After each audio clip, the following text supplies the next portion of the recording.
ஆனால் இந்திய நாட்டினுடைய பிரதமராக இருக்கக்கூடிய, அதாவது உக்ரைன் போரை ஒரே ஒரு மணி நேரத்தில் நான் நிப்பாட்டிடுவேன் அப்படின்னு இங்கே சங்கிகள் சொல்லிகிட்டு இருக்கிறாங்க. அதே மாதிரி 56 இன்ச்சு மார்பளவு உள்ள விஸ்வகுரு என்று சொல்லப்படக்கூடிய நம்முடைய பிரதமராக இருக்கக்கூடிய மோடியை ட்ரம்ப் அழைக்கவே இல்லை.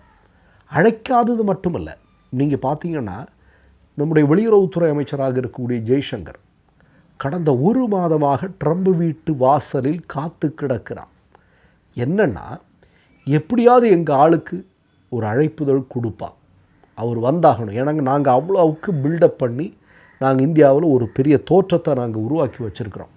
போதாக்குறைக்கு இப்போ கூட சமீபத்தில் அந்த கனடாவில் ஜஸ்டின் ட்ரூடோ பதவி விலகினதை நாங்கள் எங்கள் ஊடகங்கள், நாங்கள் அடிமாட்டு விலைக்கு வாங்கி வச்சுருக்கோம் இல்லையா ஊடகங்கள், அதில் நாங்கள் எப்படி எழுத கொடுத்துருக்குறோம் அப்படின்னா, ஹுதோ மோடியினுடைய வெற்றி, அதனால தான் ட்ரூடோ வந்து பதவி விலகினார் அப்படின்லாம் சொல்லி நாங்கள் எழுதிட்டோம். அந்தளவுக்கு பில்டப் பண்ணி வச்சுருக்கிறோம்.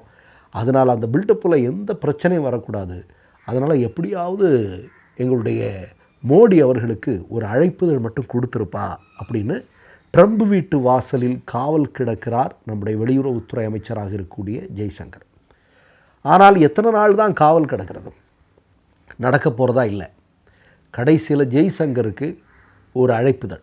அழைப்புதல்னால் உலகத்தில் இருக்கக்கூடிய எல்லா நாட்டினுடைய வெளியுறவுத்துறை அமைச்சர்களுக்கும் அந்த அழைப்புதல் கொடுக்கப்படும். அது மாதிரியான ஒரு அழைப்புதல் ஜெய்சங்கருக்கு மட்டும். இந்தியாவுடைய சார்பாக நீ மட்டும் வாப்பா, வந்து ஏதாவது நாங்கள் சாப்பாடாக தான் போடுவோம், அதை சாப்பிட்டு நீ போயிரு அப்படின்னு சொல்லிட்டு ஓரத்தில் ஏதாவது ஒரு சீட் இருக்கும், அங்கே இருந்துக்கோ அப்படிங்கிற மாதிரி ஜெய்சங்கர்கிட்ட ட்ரம்பினுடைய இடத்துல இருந்து ஒரு தகவல் வந்திருப்பதாக சொல்லப்படுகிறது. இது மட்டும் இல்லை, கூடுதலாக ஒரு செய்தி என்னென்னா, இத்தனை நாள் காவல் கிடந்ததுக்கு ட்ரம்ப் ஏதாவது சொல்லணும் இல்லையா? இப்போ வரக்கூடிய தகவல் என்ன அப்படின்னா, 20ஆம் தேதி ட்ரம்ப் பதவியேற்பு நடந்து முடிந்ததுமே அடுத்த நாளே சங்கு யாருக்கு அப்படின்னா மோடியினுடைய உற்ற நண்பர் அதானிக்கு.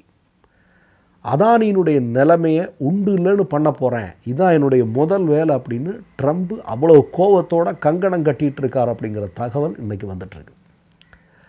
இப்போ இதில் யார் இப்போ சொல்கிறா அப்படின்னு பார்த்தா, இப்போ நம்மளை மாதிரியான ஆட்கள், நம்முடைய பிரதமர் மோடி, நம்ம இந்தியாவில் நம்ம வந்து அவரை கடுமையாக விமர்சனம் பண்ணுறோம், நம்ம அவரை கிண்டல் அடிக்கிறோம், எல்லாமே பண்ணுறோம். அது தொடர்ந்து 10 வருஷமாக நம்ம பண்ணிகிட்ருக்கிறோம்.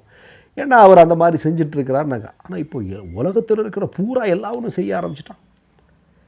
போகிறவன் வாரவன் எல்லாம் மோடியை கிண்டல் பண்ண ஆரம்பிச்சிட்டான். கொஞ்சம் யோசிச்சு பாருங்கள்.